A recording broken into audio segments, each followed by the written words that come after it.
Hey, all you podcasters out there, this is Timothy Case. And Heather Jane.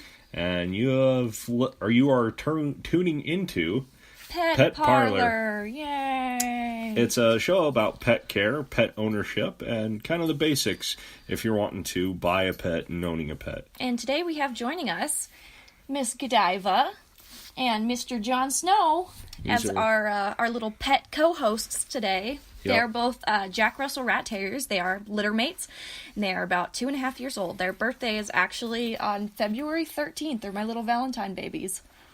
So every year I get to have a Valentine now. So I'm glad to have a co-host now, continuously. Yay! I've convinced her to continue on with these podcasts. So let's jump right into today's episode. And today's episode is about fish. Because where I work at a pet store. So I know a little bit more about fish than some other people. Like me. Heather knows about it. So Tim, but I kind of just have this basic of what fish are. So Tim, what types of fish are there? So for generic pet-wise, there's two basic types. You'll have your fresh waters and you'll have your salt waters. Ooh, and what's the difference between freshwater and saltwater? Okay, you sarcastic person. So with freshwater fish, obviously they can't survive in the saltiness of salt water. So fish that you're going to look for in that is like betta fishes, tetras, goldfish. One that I put down here is kind of a unique one is a coulis loach, which is kind of like a snake looking eel thing.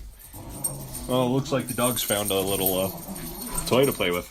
Yeah, Sure, they love their stuffed animals. I know. They start getting There you go. very, very riled up when they find their toys. I know you want to play with that, but Like I said, I think in the last episode, we can't give them stuffed animals anymore because they eat all the stuffing out of the stuffed animals, and then when they poop, there's no poop. It's just stuffing. one fish. So I guess you could say that it turns my dogs into stuffed animals. Yeah. And that's not really good for dogs. No. But anyway, back to the episode. Wait, what? Episode? What? This fish episode. This is an episode? Yeah, this is an episode. We're talking about fish, and this is an episode? Exactly. I thought we were just having a friendly conversation, Tim. We are having a friendly conversation, but the people want to listen to this conversation. Oh, yeah. Hey, guys. Hey, how's it going? Okay. Sorry about that. So, another neat fish that not a lot of people think about when getting a pet is actually hermit crabs. Now, hermit crabs, I can't touch them. I'm allergic to shellfish myself. Highly allergic. Horrendously. But that nevertheless, doesn't mean he doesn't love them as God's creatures, or Exactly. whatever you believe in creatures.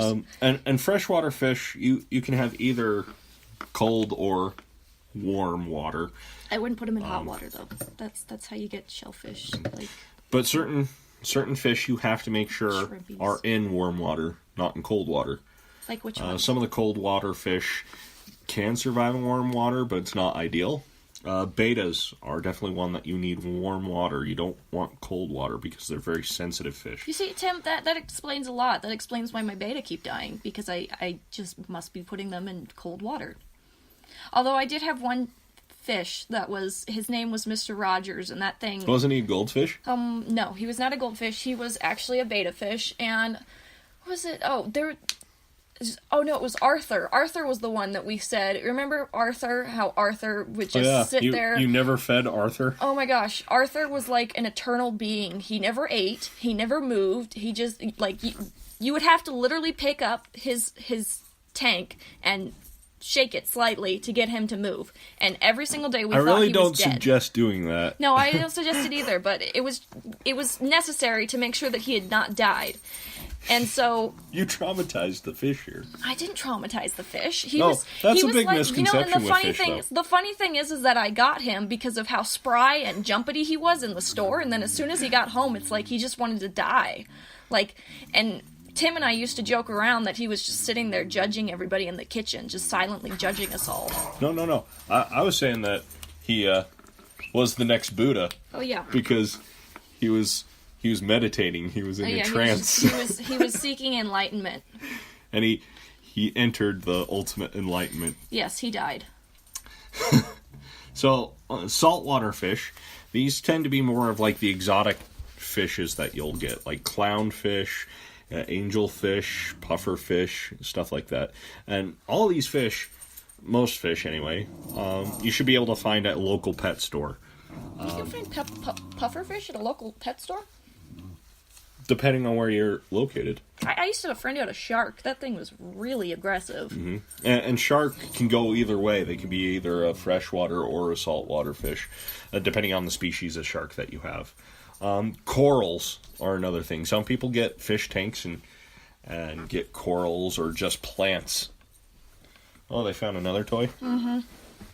You're going to dig at that, you know. That's fine. I can handle it. But yeah, some people get fish tanks for the sake of plant life. And that one you do have to get like a freshwater or saltwater plant. Now, I don't know how accurate I am with this, but is it possible to have too much oxygen in the water, like as far as like plant life, and kill your fish? Sometimes, yes. It is possible. It sounds weird, but that's why you'll have some people that have just plants in a tank. And it's not that it has too much oxygen in it. Mm-hmm. It's the fact that it's not enough room for the fish to move around and actually live in. Mm-hmm. So they'll wind up getting caught into the plants, the corals and that, and wind up just getting stuck and dying. Mm. So you kind of have a good sense on that. It's just not the same concept that you were thinking. What about not having enough oxygen in the water? Not having enough oxygen is an issue with certain fish. Some fish, because I like to go fishing, personally, there's certain fish that is called trash fish, or just kind of carp-like fish, which can survive in almost any type of condition. Goldfish are one of these, and betta fishes are kind of one of these. And what they do is, because of the flow of the water, that can generate enough oxygen for fish. That's why in some standing ponds, you'll see some fish that tend to be carp or even like koi fish. Yeah, koi fish, definitely. They'll stay That's in what a comes pond. to mind when I think of standing ponds, is koi fish. There is a little bit of flowing water through it, allowing some oxygen to go through, but it's not a consistent flow of oxygen through the water. Whereas certain fish need a constant flow of oxygen, and therefore there's certain filters that help do that. With that goes to our next subject on it, is type of tanks and filters. Now filters, there's in-tank filters. And what are those? Intake filters are pretty much just a little noisy filter that goes in, circulates the water, makes sure that the water is filtered out. So it just kind of does like the bare minimum. It pretty much does the bare minimum. It's a slacker. It's a slacker. That tank. being said, you can get nobody likes fishes. You can get certain fish, even snails, that will help clean the tank while you're at it as well. You're like Gary. There's ones that Meow. are called out-of-tank filters, Meow. which those will do the waterfall effect. Okay, I think I know what you're talking about. Exactly. It's And like, this like is the actually one in, really good for... the one in Finding Nemo. Yeah. Those are actually really good for a lot of saltwater fish, because saltwater fish need a lot of oxygen in their water. Mm-hmm.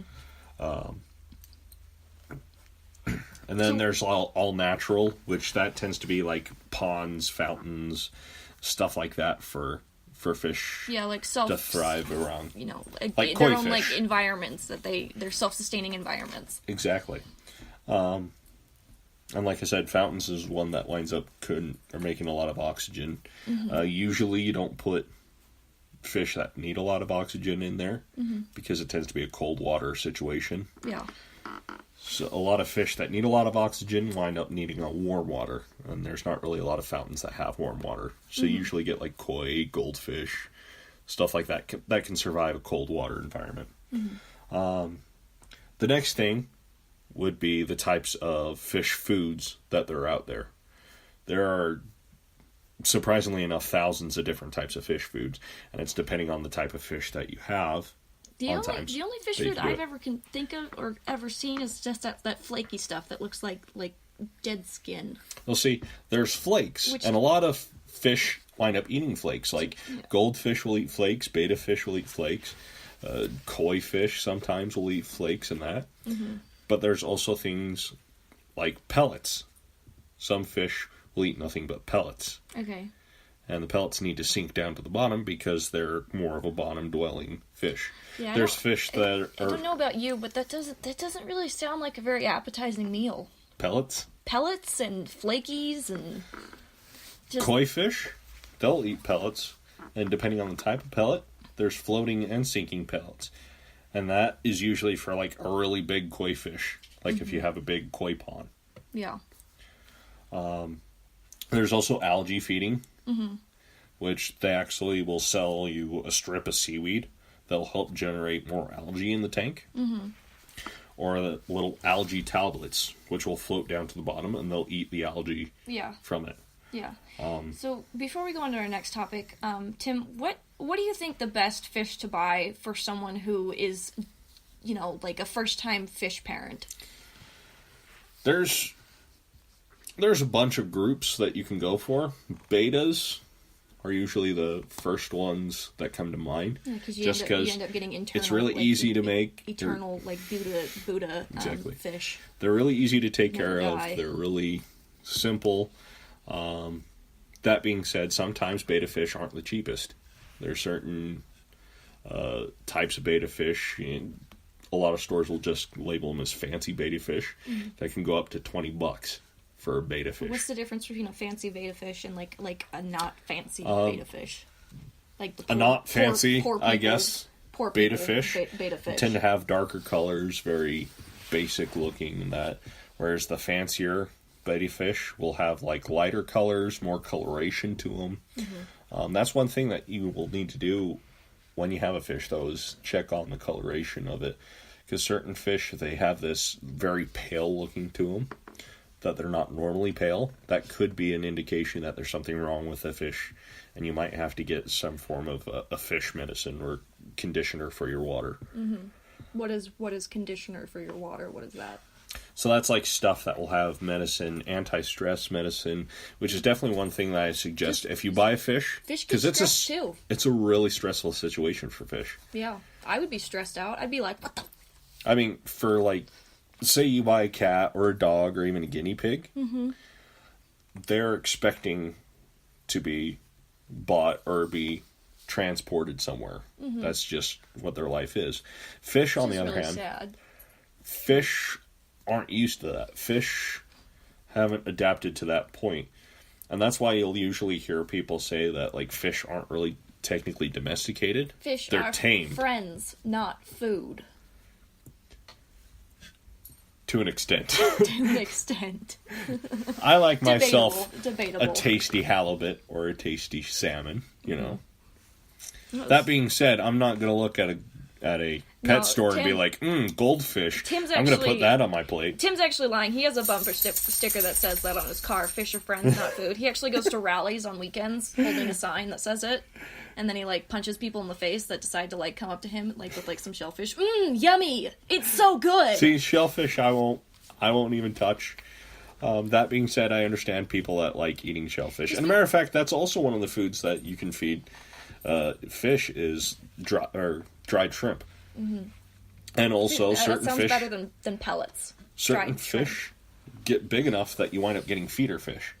Which, if you buy feeder fish, you'll know the difference. There's goldfish that will be like $1 to maybe even $20, depending on the type of goldfish. And then there's feeder fish that look like goldfish, but they only cost 15 cents. Here in this state, anyway. Yeah. So obviously, do a little bit more research of what type of fish you want to get. Certain fish wind up taking more effort to take care of. For instance,